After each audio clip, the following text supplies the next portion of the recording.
ভারত দক্ষিণ Africa match, আবার সামনে সেই অপয়া আম্পায়ারের নাম। আজ সুপার 8-এর মঞ্চে হাই ভোল্টেজ ক্ল্যাশ, কিন্তু ম্যাচ শুরুর আগেই সোশ্যাল মিডিয়ায় শুরু হয়েছে অন্য লড়াই। কারণ অন ফিল্ড আম্পায়ার হিসেবে থাকছেন রিচার্ড ক্যাটলবারো। হ্যাঁ, সেই নামটা যাকে অনেক ইন্ডিয়ান ফ্যান্স বলেন অপয়া আম্পায়ার, যার নামটা শুনলেই অনেকের বুক ধড়ফড় করে ওঠে। 2014 টি-20 ওয়ার্ল্ড কাপ ফাইনাল, ট্রফি এত কাছে তবু হাত ফসকে গেল। 2015 ওয়ার্ল্ড কাপ সেমিফাইনাল, একটা স্বপ্ন ভাঙা দুপুর। 2017 চ্যাম্পিয়ন্স ট্রফি ফাইনাল, বিশ্বাস ছিল কিন্তু ফলাফল ছিল নির্মম। 2019 ওয়ার্ল্ড কাপ সেমিফাইনাল, একটা রান আউট আর কোটি হৃদয়ের নিস্তব্ধতা। 2023 ওয়ার্ল্ড কাপ ফাইনাল, পুরো দেশ থম মেরেছিল, স্টেডিয়ামে আলো জ্বলছিল, কিন্তু লক্ষ কোটি মানুষের ভেতরটা অন্ধকার হয়ে গিয়েছিল।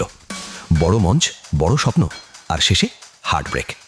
কুইন্সিডেন্স নাকি সত্যিই শনি নাচছে টিম ইন্ডিয়ার কপালে? কিন্তু এক মিনিট, ক্রিকেট কি কুসংস্কারে চলে, নাকি মাঠে 11 জনের সাহস, বিশ্বাস আর পারফরমেন্সেই বদলে দেয় ইতিহাস? এইবার সুপার 8-এ সূর্যা অ্যান্ড বয়েজ কি বদলে দেবে সেই ন্যারেটিভ? কমেন্ট করে বলো, ইজ ইট জাস্ট কুইন্সিডেন্স নাকি আবারও ডেজাভু?